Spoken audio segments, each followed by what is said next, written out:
আজকে আমি 3 কেজির আমড়া আচার বানাবো। তার জন্য আমি আমড়াগুলোকে প্রথমে ধুয়ে খোসা ছাড়িয়ে নিয়েছি, এরকম কুচি কুচি করে দাগ দিয়ে নিয়েছি যাতে এটাতে ভালোভাবে মশলা ঢুকে। এরকম দাগ দাগ করে নিয়েছি। তারপরে এতে হাফ কেজি চিনি দিয়ে দিব।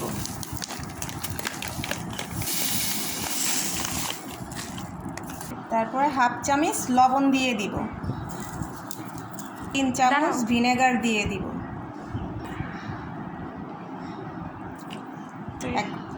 এখন 1 ঘন্টার জন্য রেস্টে রেখে দিব এগুলো মাখিয়ে।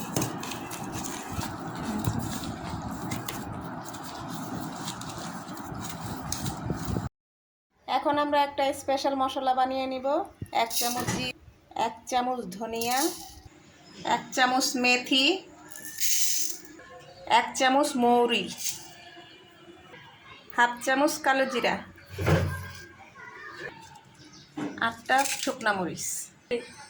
এগুলোকে একটু ভাজা ভাজা করে নিব, ভেজে তারপরে ওগুলোকে গুঁড়া করে নেব। আমরা চলে এসেছি আমরা নিয়ে। এখন আমরা আচারটা বানিয়ে নিব। এখন আমরা একটা প্যানে আচারটাকে ঢেলে দিব।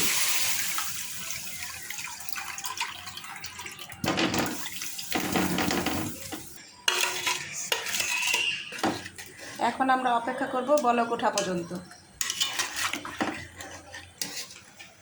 এখন বলক উঠে গেছে। এখন আমরা 1 চামচ মরিচের গুঁড়া, হাফ চামচ হলুদের গুঁড়া, এটা কালার হবে।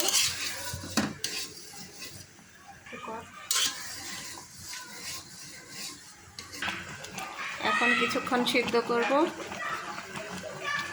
এখন ঢেকে দিব সিদ্ধ হওয়ার জন্য। মাঝে মধ্যে নাড়িয়ে চাড়িয়ে দিতে হবে যাতে নিচে না লেগে যায়। এখন আমরা তেঁতুলের কাঠটা দিয়ে দিব। তেঁতুলটাকে 10 মিনিট ভিজিয়ে রেখে বিচিটা সরিয়ে নিয়েছি। একটু ভুলে তেঁতুলের কাঠটা দিয়ে নাড়াচাড়া করে এখন যে মশলাটা বানিয়ে রেখেছিলাম সেখান থেকে 6 চামচ দিয়ে দিব।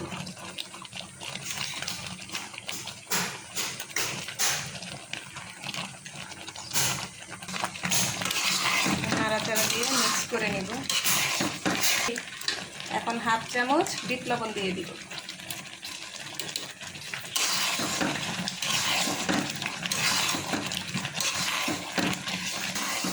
আমাদের আচারটা রেডি হয়ে গিয়েছে। এখন আমরা নামিয়ে নিব। এখন আমরা আচারটাকে পরিবেশন করব।